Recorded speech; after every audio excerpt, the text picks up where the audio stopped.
Welcome to Mastery in the Making, a fresh new podcast by Le Cordon Bleu Australia. Join us as we deep dive into the minds of industry experts, entrepreneurs, and the voices of Le Cordon Bleu, the world's leading education provider in culinary arts and hospitality management. From expert lecturers to our incredible students and alumni, we'll uncover the secrets, stories, and skills that make this industry a world of endless possibilities. So, if you're a seasoned chef, aspiring hotelier, or simply want to keep your finger on the pulse, consider this your ultimate guide to culinary and business innovation. I'm your host, Stephanie Valudos, and welcome to Mastery in the Making. Thank you for joining us on our very first episode, and boy, do we have a treat for you. Now, to kick off the series, we are going to go on a little journey down memory lane, uncovering Le Cordon Bleu's rich 129-year history. How did it go from a humble Parisian cooking school to a global institution? What significance does the blue ribbon hold? And who is Julia Child? Now, to help me answer all those questions and more is none other than culinary mastermind, Mr. Gabriel Gaté, who joins me now from Melbourne. Hello, Gabriel. Good morning to you. How are you? I'm well, thank you. That's good. Thank you so much for joining us. Now, Gabriel, you don't need too much of an introduction. Your culinary journey has been nothing short of impressive. You are a television host, presenter. You are an author of 23 cookbooks, and you're also a cookery teacher. Is there anything you are yet to achieve in the culinary world? Plenty. There's so much. I've been a chef for 52 years. That's when I started my apprenticeship. But there's so many things you can do with this profession. You are a communicator of taste through your cooking, but also in my work, it has always been about communicating through television, through radio. I was the food editor of Better Homes and Garden for 6-7 years. I worked for Home Beautiful. I wrote lots of articles. So basically, with communication, it is endless. There's always more that I could have done, but I don't regret anything because I've done plenty. I'm still doing a fair bit. Yeah, absolutely. And now take us back to when you first started your culinary journey. What sparked your interest in cooking from the get-go? Well, to start with, I think I became a chef because I love food. I love good food. I get lots of pleasure out of eating, out of sharing a meal. But also in my family in France, on the Loire Valley, in the Anjou region, I was born in a small village where we had a large vegetable kitchen garden. We had a small vineyard. My grandmother had been, you could call her a Cordon Bleu because she had been a professional chef in the family. She was the private cook of the family. Wow. And so she lived with us, but she had retired by that time. And so she was the family cook. So she was a really good country cook. She just knew how to prepare whatever was in the garden, or if someone brought a hare or some fish from the river, she knew what to do with it. No recipes needed. No, I remember she had a little notebook. I think it was more like the pâtés and the terrines, those kind of quantities that you needed to measure, or the cakes. Apart from that, it was just from memory, from the savoir-faire, the French savoir-faire. Things are passed from one generation to another. Mm-hmm. And she was the one who kind of instilled that in you. So I understand she taught you how to cook? She certainly encouraged us to contribute to the family cooking. And because she was so lovely with us, she was a really good grandmother. She was very encouraging. It was fun. It was not something that we worried. It was not, serious. We had fun cooking. She was, she just asked us to peel and to go and get things in the garden and to chop and to stir. And without realizing that that's what cooking is, it's like speaking a language. When you native of one country, you don't realize you are learning the language. And with cooking, ideally, it is the way to go is that you are learning without realizing that you are learning. Mm-hmm. Was there anything that your grandmother told you or any advice that she gave you along the way that's really stuck with you to this day?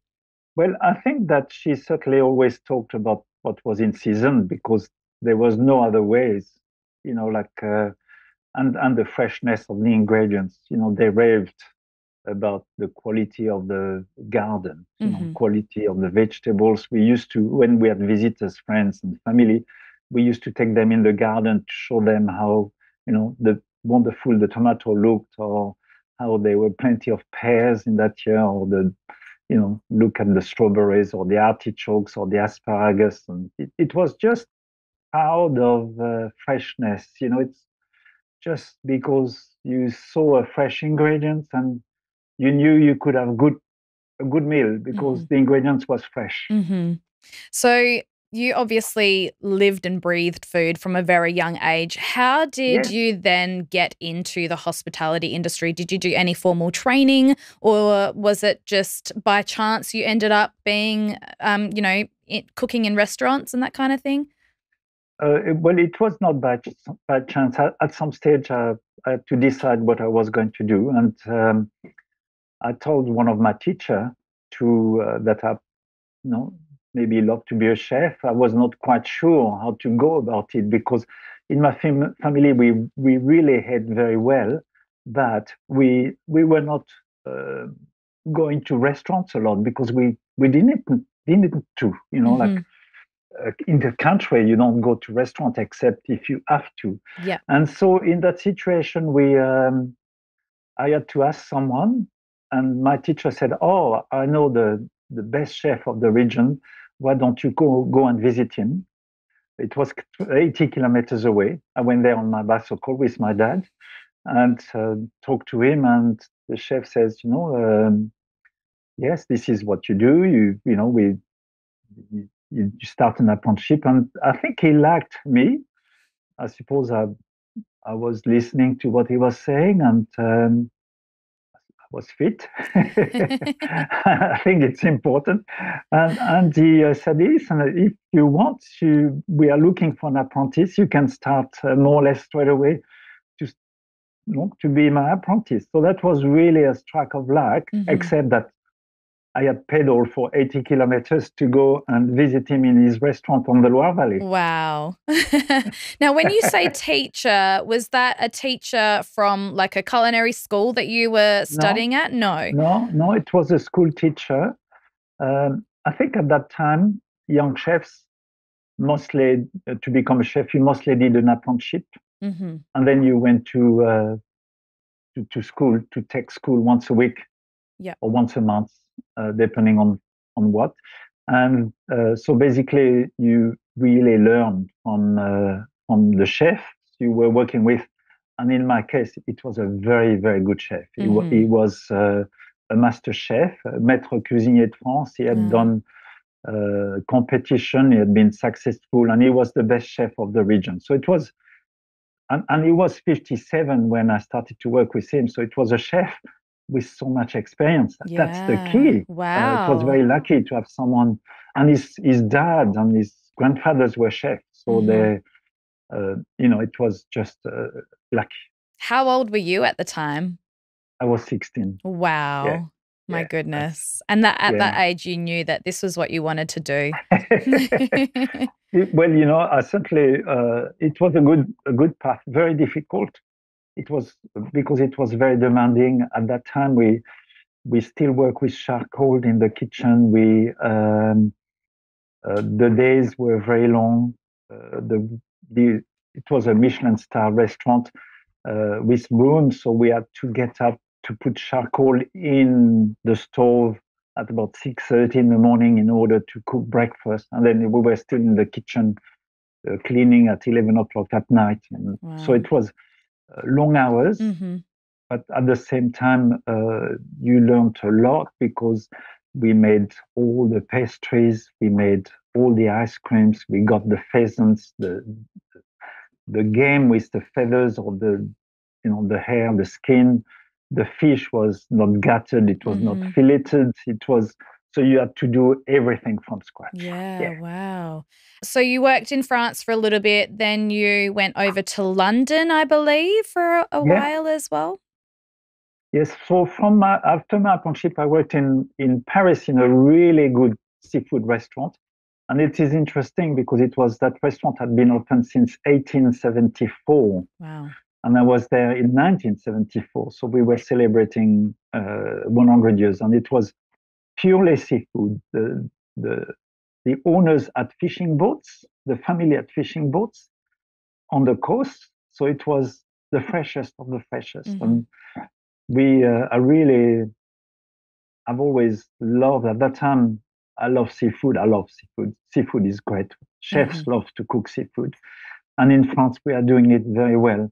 And then after that, I thought it would be good to have an international experience. And more importantly, because I could see that the world was changing in terms of communication, I wanted to improve my English. So I went to work for the Savoy Company in England, which was a group of five-star hotel, top hotels in London. And I got a job as a chef entremetier, I was in charge of all the vegetables and the preparation of the vegetables and a few other things. It was a brigade. It was a hotel there was about 40 chefs. Wow. Between all the sections. There was a bakery, there was a patisserie, there was a large garde-manger. So it was a quite different experience from I had done before, which were basically small gourmet restaurants. It was a bit more of a larger organization. And I think as a chef, you need, or as someone in the industry, you need to really work in different types of establishment in order to really, increase your knowledge and your experience. Yeah, absolutely. And then you found yourself coming back to Paris, and that's where I believe you met your lovely wife, Angie, who was studying the language, French language at the time, and she's actually from Australia. Yes, I met Angie. But after London, I must tell you, I spent almost a year in West Germany doing my national service. Oh, wow. Okay. In the French forces. So it was another experience. I was cooking for officers, for large numbers of people. And then after that, I came back to Paris because I wanted to work with, with some great chefs. I really wanted to pursue the fine dining experience. Yeah. And that's at that time that I met Angie. Angie is a little bit older than me. She was already a qualified language teacher in Australia. She's from Melbourne, but at that time she had been working in Adelaide as a teacher. And she was doing a course of French civilization at university in Paris. And we met, fell in love. And after about a year, we decided to come to Australia because Angie could not work in France. She could study but not work. At that time, there was no, working holiday visa, things like that. So, yes. So we came to Australia, and we came to Adelaide actually, where we lived for 4 years. Yeah, right. Where worked briefly as a chef, and then I started to freelance because after working in top restaurants in France, in 1977, the gastronomy in Adelaide was not as sophisticated as Europe. And so in order to do what I wanted to do, in order to grow, I thought I had to work for myself and to continue to educate myself through tests, through studies, through traveling. So I started to freelance, and at some stage I even taught. I started to teach a course of nouvelle cuisine, because that was my generation, which was a modern cuisine. Everything was, we were questioning the healthy aspect of our recipes. The serve were getting smaller. we were controlling the cooking of the ingredients a bit more, not cooking food so much, vegetables and meat and fish, controlling the temperatures.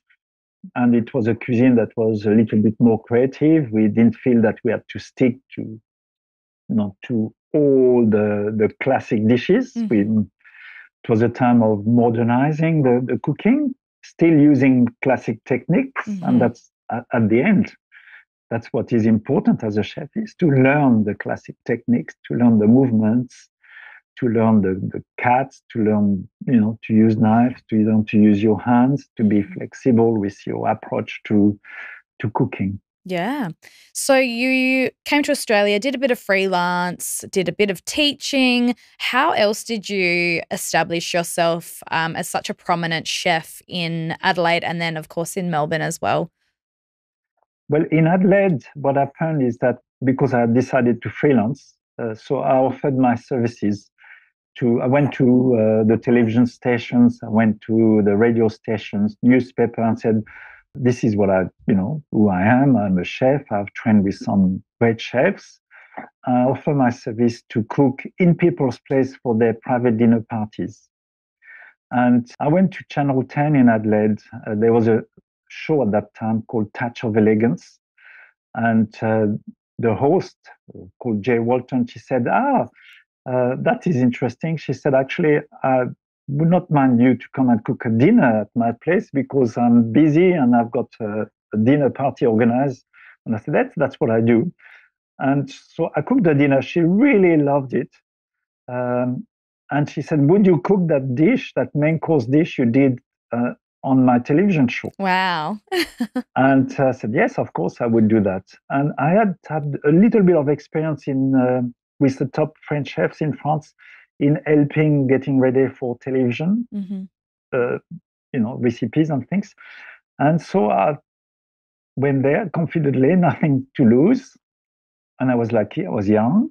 When you are young, you've got to use your youth. And I did that dish. I did actually cooked a snapper, went to the beach, to Henley Beach, to get some seaweed, and I steamed the snapper in foil using a base of seaweed, and then served the snapper with a beurre blanc sauce. That was a sauce I could do very well because I was from the region.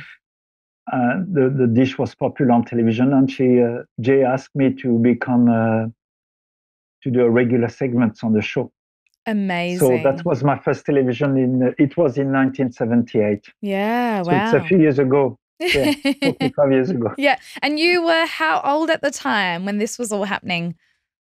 I was 23. 23. When I did my first television. My goodness. Yeah. And then it just took off from there. Well, it was a slow, you didn't get paid. You had to give a lot of time. People were asking you to do lots of work for very little money. But when you are young, you survive. Yeah. We lived very simply. And slowly I got a name. And with the television and the cooking class, I was doing the course at Regency Park. I was also doing some French cooking classes at the Alliance Française. And everybody and with the dinners, everybody was asking for recipes. And because my cooking was my cooking, I was always doing dishes that I would create from what I could find at the market, what was in season, what I could feel. And so I decided to write a book. And I could not find a publisher, so we decided to publish it ourselves with my wife. A large printer in South Australia helped us publish the book. And it was called French Cuisine for Australians. And the book was a success, not a bestseller, but enough to pay for the cost that it had, that we had to print it, to put it together and things like that. So it was a team effort. It was not just us. It was a very nice printer that had the right people helping us with putting the book together, with people helping with the editing, with Angie being a good linguist and things like that. And then that was really with a cookbook out. The cookbook came in 1981. Then my name became a national name because the cookbook was like a passport, if you want. It's a bit like being a graduate from the Cordon Bleu. It's a passport to the world, and the cookbook. Once you are the author of a cookbook, people suddenly look at you a bit more seriously. And at that time, every year there was only maybe 10 new cookbooks in Australia. So the market, like suddenly your name was there. Yeah. That's incredible. Let's travel back in time to 1895, before you and I were born, obviously. But it's October. It's October 15, I believe, 1895, and we're in Paris. What is happening there at the time? Well, to start with, my grandmother was 1 year old. So we're going way back. And we didn't know she was going to become a Cordon Bleu. It was a lovely time in France because before that, in the 1870s, there was a war against Prussia, which became Germany. Time were difficult, and then it was La Belle Époque. It was a time of prosperity. It was a time where the Industrial Revolution, lots of things were happening. People were enjoying the life, if you want, of prosperity, going out to restaurants, learning to cook. And there was a journalist called Marthe Distel in Paris that had a chronique, we call it, a cookery column, if you want, that became very popular. People wanted to learn about the cooking from different regions, wanted to learn about the classic dishes and things like that. So she did that column, and then she realized that people were, writing to her and saying, "Listen, it'd be nice to see it done by someone." So she decided to start cooking classes. And she took the name of the Cordon Bleu because a long time before that, the King Henry the Third had established, an order in which the people that had the order had the cross with a blue ribbon. Cordon Bleu means blue ribbon. And when someone joined the order, they had big festivities. They celebrated with lots of food and lots of good wine. And so there was an association between the order of the Cordon Bleu and the Cordon Bleu and good food and good wine. So I think she borrowed from that, and the Cordon Bleu, if you want, was born. And she was a very good communicator, and that was the key. And I think over the years with the Cordon Bleu, I think that the organization had always had the good idea of having people that knew how to cook, great chefs. Some of the greatest chefs in France have taught at the Cordon Bleu. The Cordon Bleu at the moment, Eric Briffard, which is the head, the chef I know him in France, is one of the best chefs in France. He's the head of all the culinary, activities. And I think that's when you have at the top of an organization, plus the family Cointreau, of course, that is a name that has always been with gastronomy for a long, long time. You know that it is an organization that knows how to communicate the art of French cuisine. Yeah, absolutely. And on that launch date back in Paris, it's been said that they were cooking on an electric stove. So it's incredible amazing to see how far we've come. Yeah.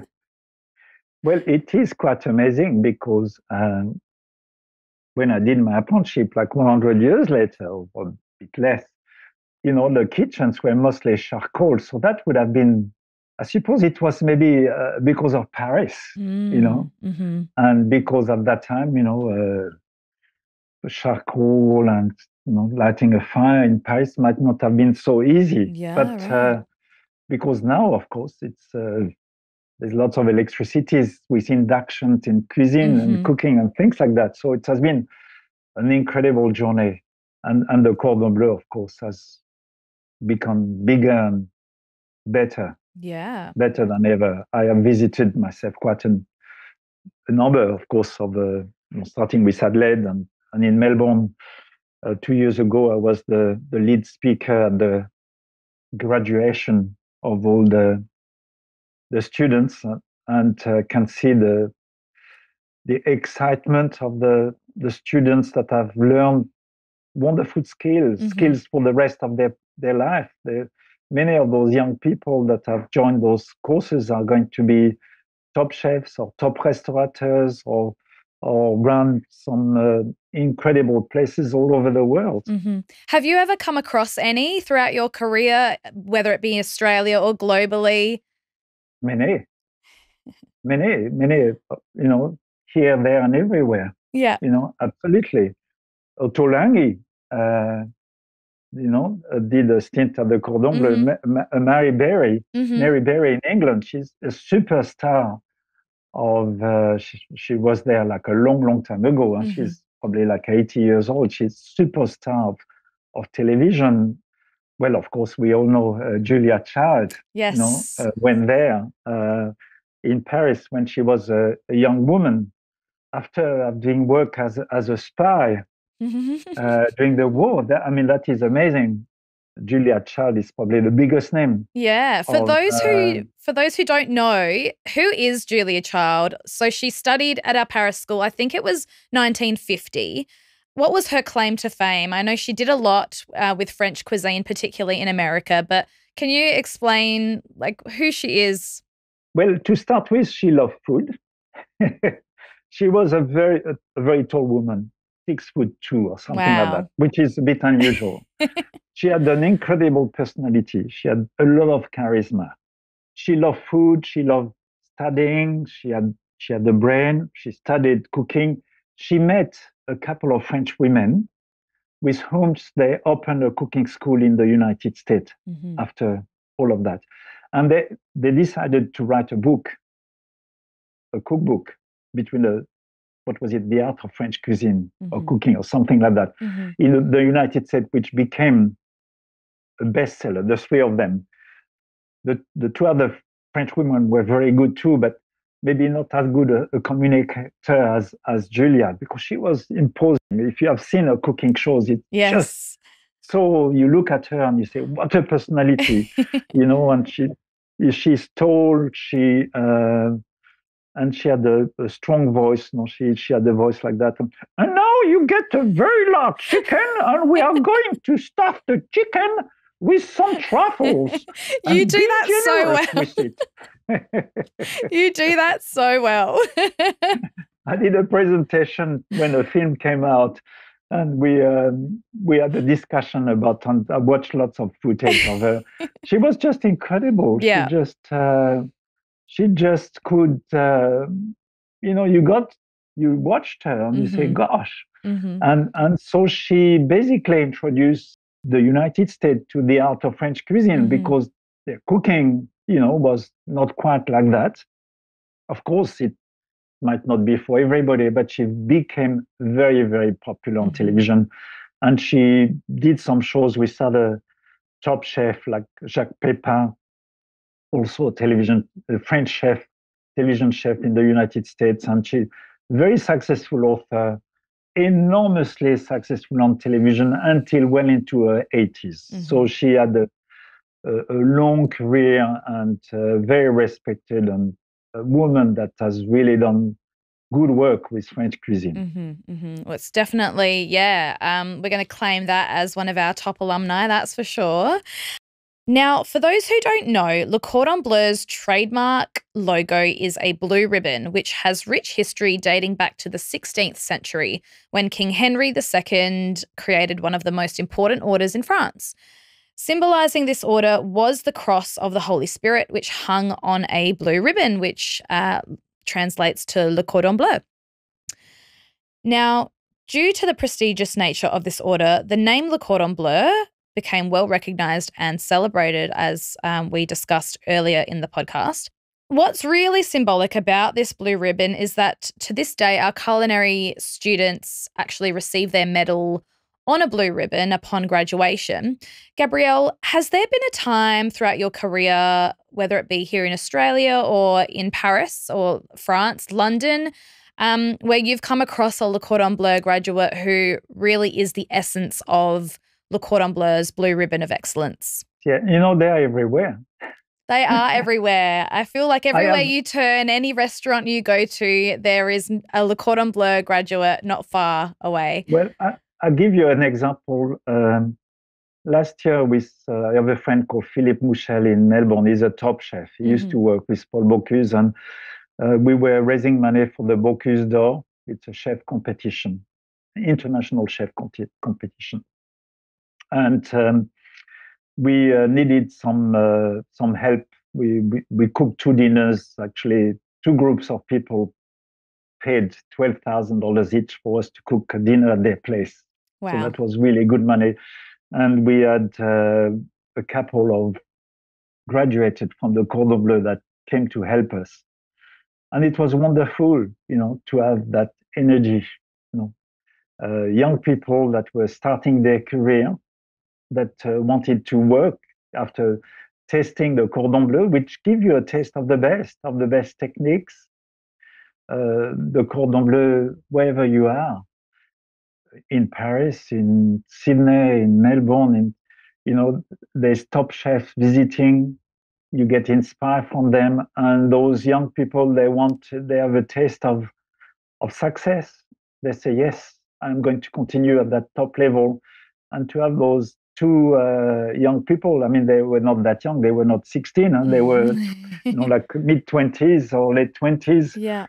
Very able, very intelligent, very well educated, to assist us was a joy for us, because as you get older, you need that youth, you need that speed in the kitchen. So no, and I've met I can dozens here and there. Yeah. You ask people, where did you train? And they say, I did the Cordon Bleu in Paris. I did that. Did the patisserie course. I did this. It's really good.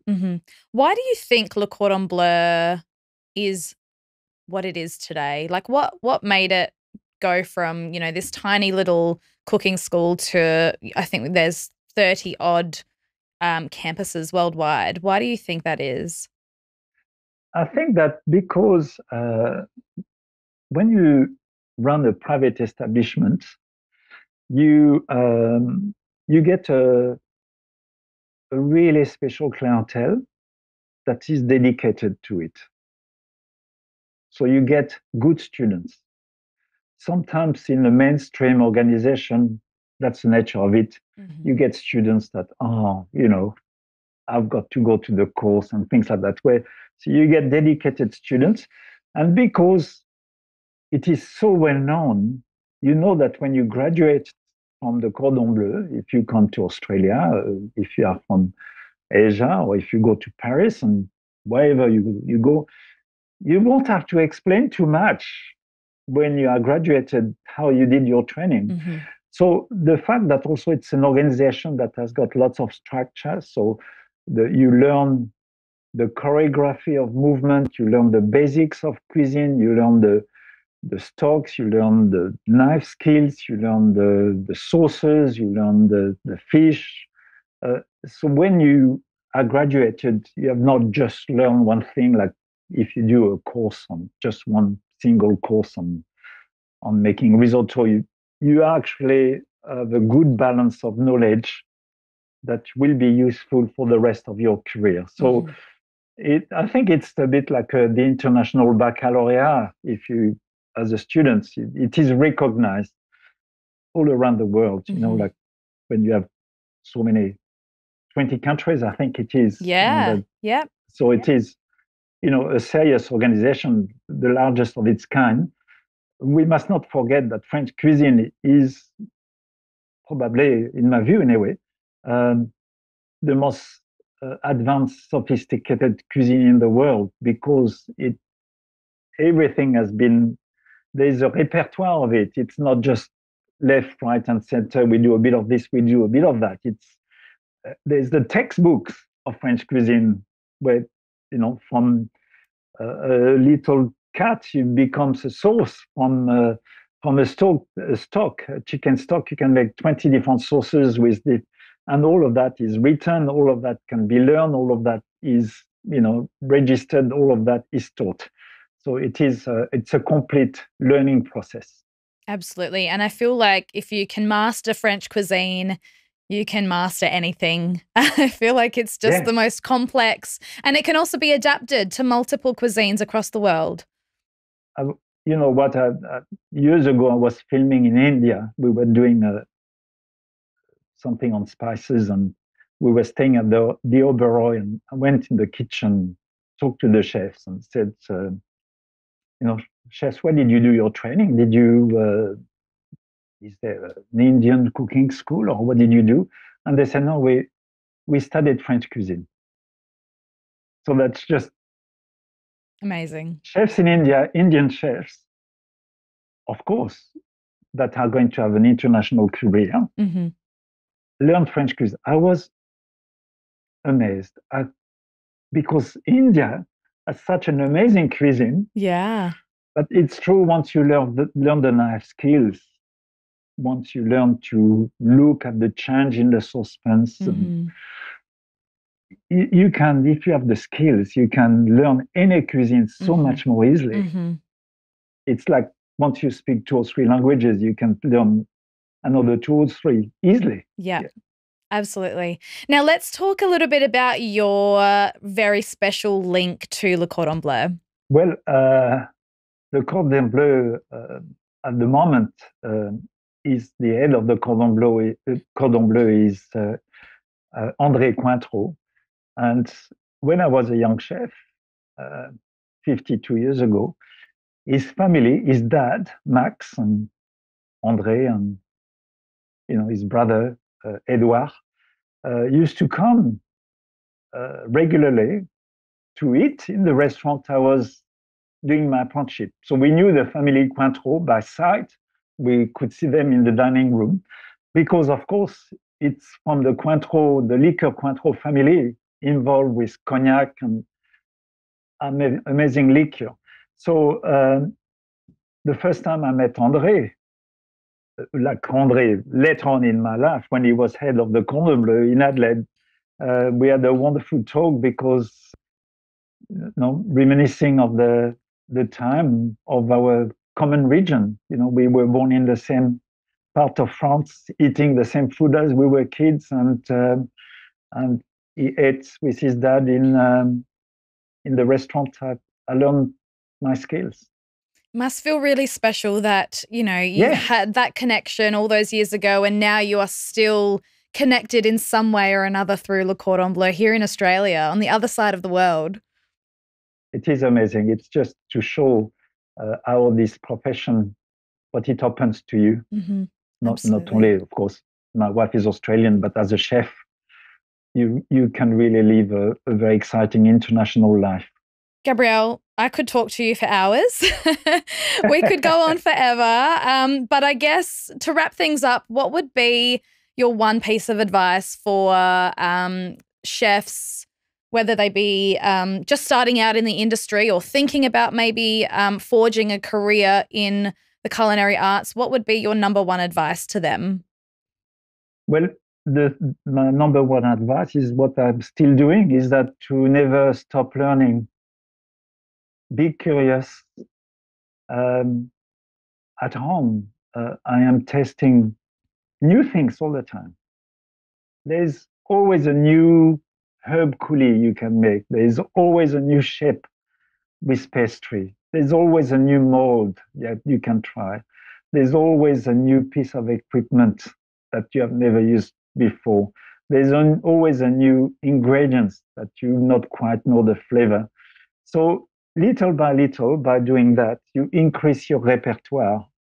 And like a musician, at the beginning, you learning to use 2 or 3 ingredients together. The musicians, you learn a few notes, and then you can learn a small recipe.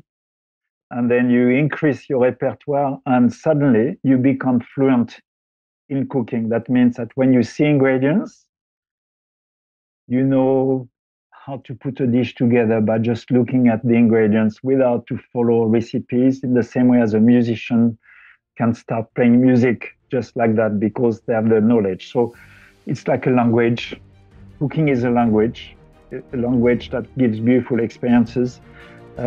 So continue to learn. It's never ending. And the more you know, the more exciting it becomes. The joys of cooking, they go until the end of your life. It truly is a lifelong journey. Well, thank you so much, Gabriel, for joining us. And thank you for playing such a pivotal role in the hospitality industry. We are very lucky to have you with us. So thank you. It was a great pleasure, Steph. Thank you for joining us on this episode of Mastery in the Making. If you found this discussion interesting and inspiring, don't forget to share, subscribe, or tell a friend. Thanks again, and we'll see you next time.